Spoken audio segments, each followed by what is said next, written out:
don Carlos Ulloa Jaramillo, quien en este momento es académico del Departamento de Ciencias de la Actividad Física de la Universidad de los Lagos de Osorno, Chile, investigador educacional del Grupo Indaga de la Universidad de los Lagos. Profesor Ulloa, usted tiene 15 minutos para dar a conocer su investigación, su presentación, y posteriormente se realizará la ronda de preguntas de la audiencia y también de los que están conectados. Muy buenos días. Muchas Puede gracias, iniciar. Angélica. Un saludo cordial para todos y todas. De alguna manera me voy a salir de la temática que ha convocado este congreso, a pesar de que estaban en la convocatoria. Es un tema bastante pedagógico, pero que es muy transversal y que perfectamente se puede extrapolar a todos los ámbitos donde ustedes están desenvolviendo. Lo primero que quiero decir es que toda actividad destinada a la innovación suma. La recomendación internacional es de 150 minutos de innovación vigorosa a la semana. Hay que tener más miedo a la inactividad y sedentarismo, entendiendo como el método tradicional de enseñanza-aprendizaje, que arriesgarse a innovar. Y por último, se recomienda un tiempo de pantalla de 2 horas, pero para innovar, haciendo un poco una analogía con temas que han convocado a este congreso. Mi nombre es Carlos Ulloa, pantallas negras en tiempo de pandemia, una señal que debemos captar. Lo que voy a compartir hoy día es una humilde propuesta metodológica de enseñanza-aprendizaje que tiene mucho de realidad porque la aprobamos durante este periodo comprendido entre abril y diciembre. Es más, hace 20 minutos terminé la última clase eh, con mi curso de primer año, donde tuvimos una experiencia bastante potente que vale la pena compartir. Los autores de este trabajo, Enrique Javier Oyarzo Rocco y el profesor Alejandro Sepúlveda, quienes colaboraron también en la realización de este proyecto que está en desarrollo y que hoy día voy a compartir algunos elementos preliminares. Primero, nuestro equipo y en lo personal, vivimos en Osorno, en la ciudad de Osorno, trabajamos en la Universidad de los Lagos, Campus Osorno, como muy bien decía Angélica, y desde el año 2004 he estado vinculado a la formación de profesores y profesoras de la región y del país. Soy exalumno de la Universidad de los Lagos y con mucho orgullo hoy día comparto esta experiencia metodológica. El primer compromiso es que toda la información que voy a plantear hoy día está disponible en tiempo real a través de mis redes sociales, fundamentalmente Instagram, Twitter y un canal de YouTube. Y esta es un poco la presentación que más me gusta. Soy padre, profesor y facilitador de aprendizaje. Y bajo ese contexto les quiero compartir esta presentación. Lo primero, compartir una imagen que para todos y todas es muy conocida. La pandemia, que llegó sin previo aviso, en general las pandemias llegan sin previo aviso, nos situamos en este escenario, pantallas negras. Nos inquietaba al comienzo, el mes de abril, el mes de mayo, era una situación bastante compleja, todos los estudiantes no querían compartir sus pantallas y parece que eso era una señal de que no estaban interesados en lo que estábamos haciendo como profesores y profesoras. Crianza, mala señal, plan de datos, tristeza, rabia, incertidumbre, estrés. A propósito de la presentación anterior, exceso de pantalla, falta de espacio, decepción, sobrecarga. ¿Y para qué me voy a conectar si todo lo puedo encontrar en YouTube? Eran las reacciones de nuestros y nuestras estudiantes. En esta presentación y a propósito de las primeras recomendaciones que quiero compartir como una propuesta metodológica, es mencionar que esta propuesta metodológica se sustenta en la experiencia. Hay aspectos teóricos que la respaldan, que la potencian, pero aquí hay mucho de probar durante este periodo, comprendido entre abril, ¿no es cierto?, primeros días de abril, cuando nos informaron que teníamos que virtualizar nuestros cursos, y hoy 18 de diciembre a las 9 horas, cuando acabo de terminar la última sesión sincrónica con un grupo de estudiantes. Para su diseño fue clave un diagnóstico inicial, como todo elemento relacionado con la investigación, con la metodología. El diagnóstico que nosotros hacemos es fundamental y en este caso, pero sirvió a la perfección, el conocer a nuestros estudiantes, qué características tenían, de dónde venían, qué dispositivos usaban, cuál era su nivel de conectividad. Esta propuesta recoge principios pedagógicos clásicos, ¿no es cierto?, que por todos conocidos, vamos a ver en el marco teórico que aquí no hay nada del otro mundo, sino que hay una utilización de una metodología con el uso de tecnología, que es la que nos brindó ayuda y soporte para esta propuesta. Y un elemento que para mí es fundamental de esta propuesta y que me quiero detener al final es la retroalimentación. ¿Cómo podemos ir retroalimentando constantemente? ¿Cómo el estudiante también es capaz de asumir un rol protagónico en esto? Y bajo esa lógica entender que la colaboración y la co-creación son herramientas fundamentales para la mejora continua. Esta propuesta iba mejorando gracias a la participación de los propios estudiantes. Y eso la hace mucho más valiosa y mucho más potente. 7 principios básicos que quiero comentar antes de partir. Cualquier propuesta metodológica en el modo virtual, porque esto llegó para quedarse, lo vamos a seguir utilizando y desde la educación física también le podemos sacar un provecho interesante, es que respeta el contexto de pandemia, le da valor a ese elemento, ¿no es cierto? Y le da valor al componente socioafectivo. El segundo principio considera las características de los estudiantes. Nada nuevo bajo el sol. Esto bajo el sistema presencial o virtual es sumamente importante. Muchas veces se nos olvida, pero el número de estudiantes, el semestre que está cursando, el nivel de conectividad que poseen, el tipo de dispositivo, aparecen como elementos claves para poder elaborar esta propuesta. Asume que no es igual a una clase presencial y eso al comienzo costó mucho entender, muchos tratábamos de replicar lo que era una clase presencial y rápidamente nos fuimos dando cuenta que esto no iba a dar resultados si lo hacíamos bajo la lógica de una clase presencial. No es una receta replicable, lo que a usted le sirvió quizás a mí no me puede servir y viceversa, por lo tanto hay que tener consideración en ese aspecto. Promueve la co-creación, fundamental, y el elemento que para mí lo voy a tomar el 2021, 2022 y de ahí para adelante, es favorecer, potenciar y mejorar la retroalimentación sistemática. Es muy importante lo que los estudiantes pueden sentir, pueden opinar y pueden vivir durante el proceso. Por lo tanto, la metacognición aquí aparece como un elemento diferenciador. Y cosas que hoy día los estudiantes me señalaban, profesor, creo que valoramos la comunicación fluida. Siempre tuvimos la información de primera fuente, rápida, precisa, oportuna. Eso también es un tema importante. A modo de introducción, ya un poco se hace la idea de lo que se trata esta propuesta. Como pregunta de investigación en este modelo más bien investigación-acción, ¿no es cierto?, que se sitúa bajo ese modelo, hay una pregunta. ¿El actual contexto educativo producto de la pandemia promovió experiencias de aprendizaje significativas e innovadoras en los y las estudiantes? Esa es la pregunta. De la noche a la mañana, como les decía, nos vimos obligados, sin preparación, a tener que preparar un nuevo formato, una nueva metodología. Los expertos señalan entre 8 a 10 meses se demora para virtualizar un curso. Lo tuvimos que hacer de un día para otro, de una semana para otra. Recibimos el aviso y tuvimos que actuar de manera rápida. ¿En qué contexto? En la formación de profesoras y profesores. Esta propuesta se sitúa en estudiantes de primer y tercer año de pedagogía en educación física y en estudiantes de educación parvularia de primer año. Ahí están las estudiantes de educación parvularia que en la última sesión del primer semestre me regalaron esto que hoy día es un elemento muy valioso. Encendieron todas sus cámaras y tuvimos una sesión inolvidable. Lo mismo ocurrió ayer con un grupo de estudiantes de pedagogía en educación física de tercer año en la última sesión de actividad física y salud comunitaria, donde tuvimos la suerte de poder conversar y reflexionar, pero con una mirada bien pedagógica de todo lo que está ocurriendo. El marco teórico, no hay nada nuevo bajo el sol. Aprendizaje social, Vygotsky, Montessori, Kilpatrick, aprendizaje basado en proyectos. Por lo tanto, aquí lo único que cambia es la metodología quizás, el uso de recursos tecnológicos, pero lo que se buscaba y lo que se busca en esta propuesta metodológica, y esa es la premisa que nos planteamos con Enrique y con Alejandro, es generar aprendizajes significativos independientes de la forma en que lo estamos generando. Obviamente, tiene restricciones, hay limitaciones, que las vamos a analizar, pero que de alguna manera nos permitieron trabajar. Elementos diferenciadores importantes relativos al marco teórico, ¿no es cierto? Y en cuanto básicamente a teorías pedagógicas, que básicamente se sitúan en el constructivismo, señalar que es súper importante la participación y el rol que tiene cada integrante del equipo, así lo llamábamos. Teníamos un equipo donde cada integrante era importante y desde su realidad era capaz de aportar de una manera diversa, y eso también le daba mucha riqueza a este curso. Un elemento esencial en este enfoque es considerar al individuo como un ser social. Su proceso de desarrollo estará condicionado por una mediación social. Fue súper importante este concepto. Esto se vivió durante cada sesión, donde cada actividad, tanto sincrónica como asincrónica.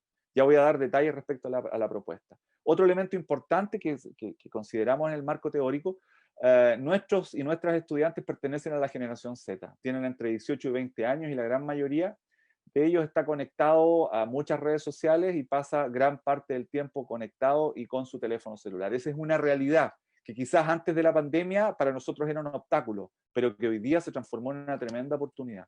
Más del 40% dedica de 1 hasta 5 horas al día para revisar sus redes sociales.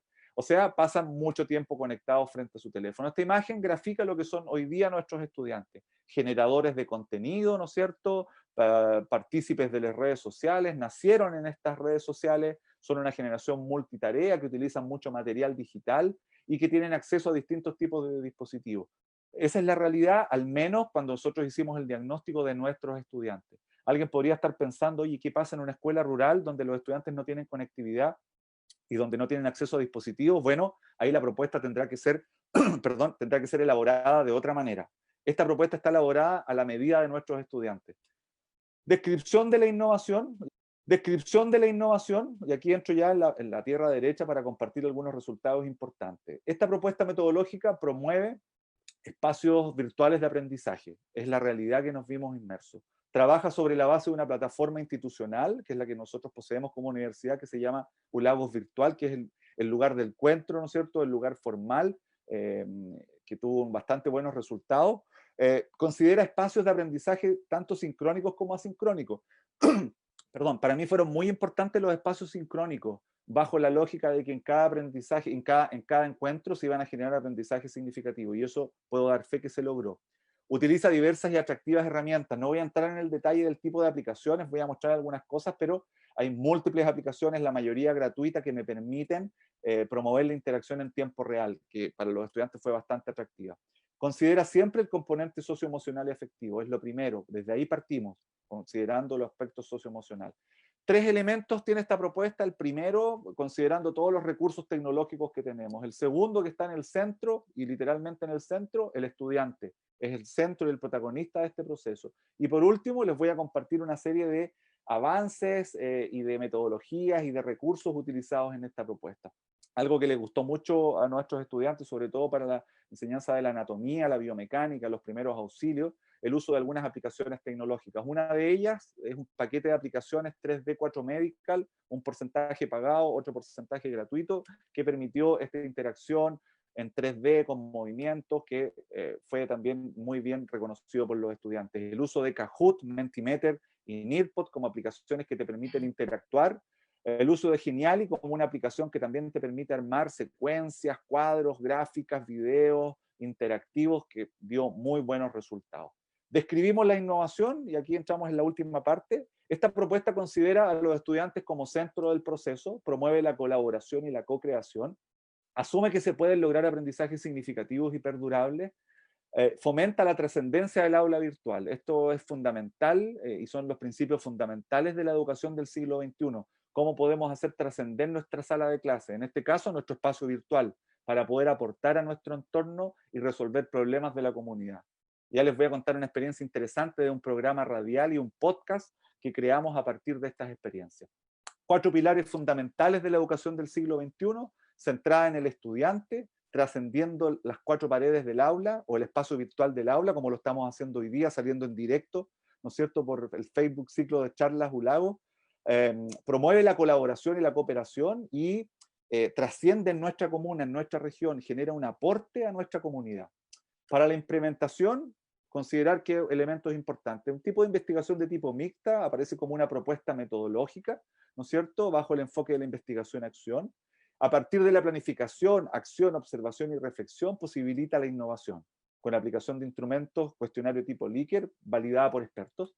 Sustenta el diagnóstico a un consistente y sistemático proceso de retroalimentación. Fue clave el uso de los formularios de Google. Los ocupé miles de veces, cientos de veces, retroalimentación constante. Al final de cada sesión, una retroalimentación que te entregaba información respecto a los procesos metacognitivos vividos por los estudiantes. ¿Y por qué? Porque tuvimos un año muy complejo. Hoy día está finalizando, y esto es muy simbólico lo que estoy haciendo, está finalizando un proceso súper complejo, con mucha incertidumbre, con mucho colapso mental para muchos colegas que estuvieron muy complicados con el proceso, pero el aprendizaje que nos llevamos a partir de esta experiencia fue tremendamente potente. Una foto muy simbólica, esta es parte de las carpetas de Google Forms, de los formularios, que me ha permitido recabar información sesión a sesión en tiempo real de lo que va sintiendo el estudiante, y que muchas de esas cosas eran consideradas en las sesiones posteriores. Vamos con los resultados. En términos muy globales, el 98% de los estudiantes estuvo de acuerdo, y muy de acuerdo, a propósito del Iker, en 5 niveles, que se han conectado a una sesión sincrónica con motivación y con la motivación necesaria para aprender. Ese es un resultado que a mí me llamó mucho la atención. A lo mejor no se extrapolaba una pantalla encendida ni un micrófono activado, pero sí había motivación detrás de esa pantalla negra. Súper importante considerar para las conclusiones. El 61% de los y las estudiantes estuvo de acuerdo, muy de acuerdo, que han participado activamente de todas las discusiones. A lo mejor no activando su cámara ni encendiendo su micrófono, escribiendo en el chat, contestando las pautas de autoevaluación.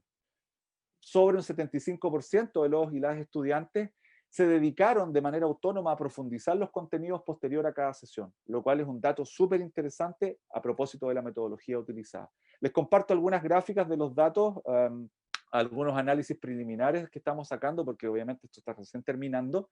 El 98% ha conectado con la motivación necesaria. Dato interesante también, el 61% de los estudiantes participa, se conecta literalmente con la sesión.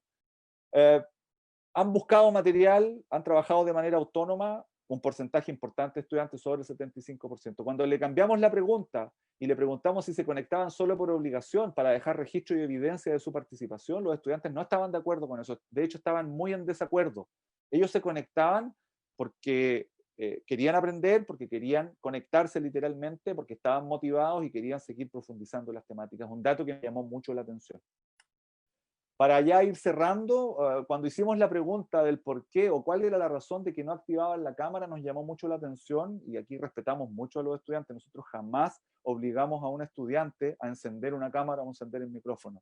Si lo hacían era de manera espontánea, y yo creo que eso también le dio un sentido socioafectivo al tema, respetando mucho la intimidad, el espacio, porque la gran mayoría de los estudiantes, cerca del 70%, no encendía sus cámaras, básicamente por timidez, de no querer compartir su intimidad, su espacio, ¿no es cierto? Habían clases que eran a las 9 de la mañana, cuando quizás estaban en una situación familiar que a lo mejor no les permitía poder compartir la pantalla, compartiendo un espacio con más personas. Por lo tanto, fuimos muy respetuosos y jamás se obligó a los estudiantes a encender una cámara. Esto se podría extrapolar al ámbito presencial, esto de obligar al estudiante, de someterlo a presiones a propósito del estrés. Yo creo que ya no tiene que ver con la educación del siglo XXI. Tenemos que cambiar el foco desde la investigación, desde la ciencia, desde la fisiología, desde la pedagogía, con metodologías que busquen esto, metodologías activas centradas en las personas.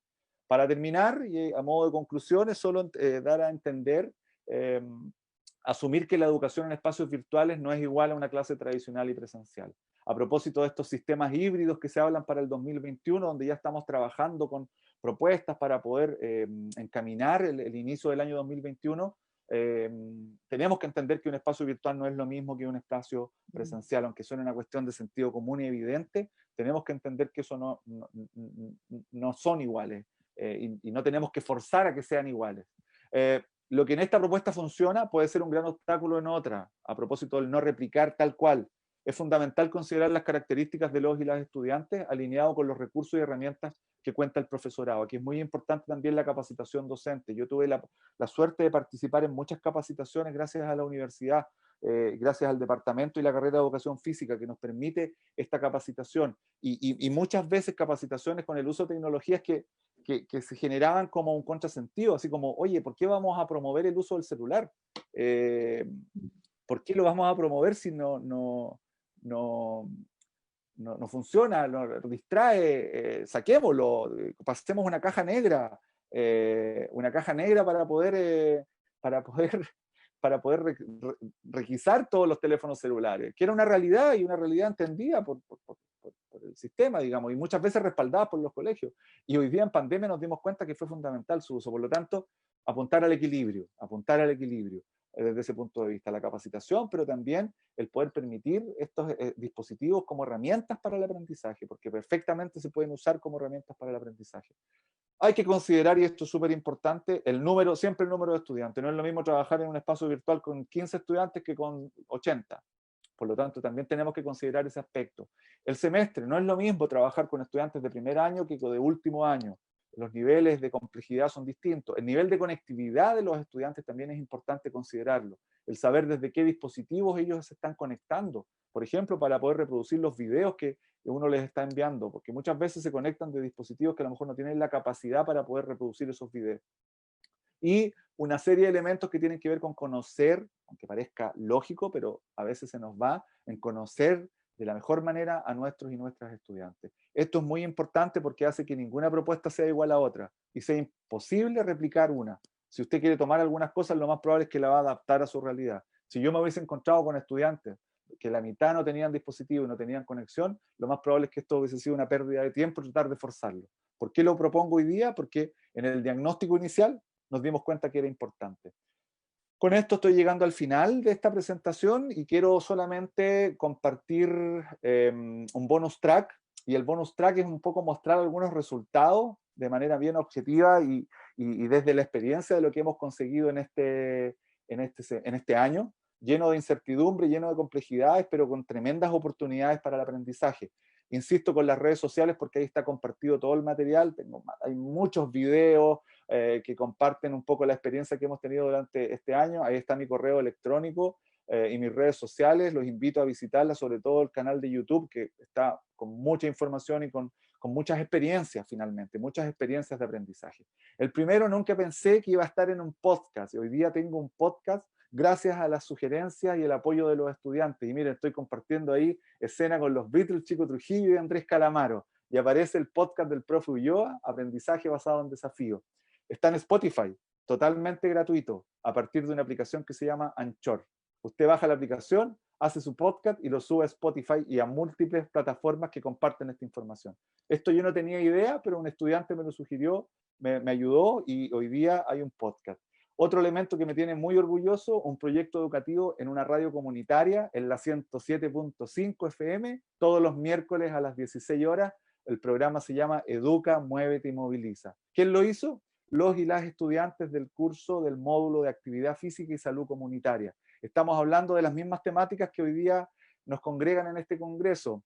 Recomendaciones de actividad física, factores de riesgo cardiovascular, enfermedades crónicas, hipertensión, diabetes y recomendaciones en general para actividad física con mujeres embarazadas, para adultos, para niños y niñas. La verdad es que ya llevamos más de 10 capítulos, están todos disponibles en mediosulagos.cl y lo pueden escuchar en la radio 107.5 si es de la provincia de Osorno, lo va a escuchar ahí en el dial 107.5 y nos tiene orgulloso este programa, los estudiantes se han lucido, han sido los protagonistas de este proceso. Tuve la oportunidad de poder presentar esta propuesta y ser aceptado por el Tecnológico de Monterrey, que en términos de innovación organiza un congreso maravilloso y ellos son líderes a nivel mundial en temas de innovación y tuve la suerte de poder compartir esta experiencia metodológica en tiempos de pandemia. Lo último, compartir este canal de YouTube donde hay mucho material disponible de distintas temáticas, bases biológicas y anatomía humana, mecánica del movimiento humano, primeros auxilios, actividad física y salud comunitaria, que son las áreas disciplinares. Desde mi formación como profesor de educación física y kinesiólogo, hoy día comparto, pero a mí me tocó el bichito de la pedagogía y es el área que estoy desarrollando y quiero agradecer también a todo mi equipo, en especial a mis colegas, a la jefe de carrera, Angélica, a Mario Negrón y a todo el equipo de colegas que de alguna manera ha ofrecido un respaldo para que yo pueda trabajar de la mejor manera. Tuve la posibilidad de representar con el profesor Domingo Blázquez, ¿no es cierto?, en un seminario donde también compartí esta experiencia, sobre todo desde el punto de vista de la didáctica y la evaluación de la educación física en tiempos de pandemia. Y me quiero despedir con esta imagen, que es la última vez que hice una clase presencial, que tiene mucho simbolismo, porque hoy día terminé mi última clase desde el punto de vista virtual, fue el 16 de octubre del 2019 a las 15:30 horas, con la misma alegría, con la misma emoción, despedí la clase de hoy día, siento que sí se pueden generar aprendizajes significativos, no es lo mismo, estoy deseoso de que se abran las salas de clases para poder volver ahí y vivir la experiencia de lo que significa vivir la pedagogía y la pedagogía en educación física. Así que con esto me despido y estoy muy agradecido de poder participar de este tremendo seminario que tiene mucha historia, así que agradecido a los organizadores, muchas gracias Claudia, Angélica y a todos los que hoy día están conectados. Muchas gracias.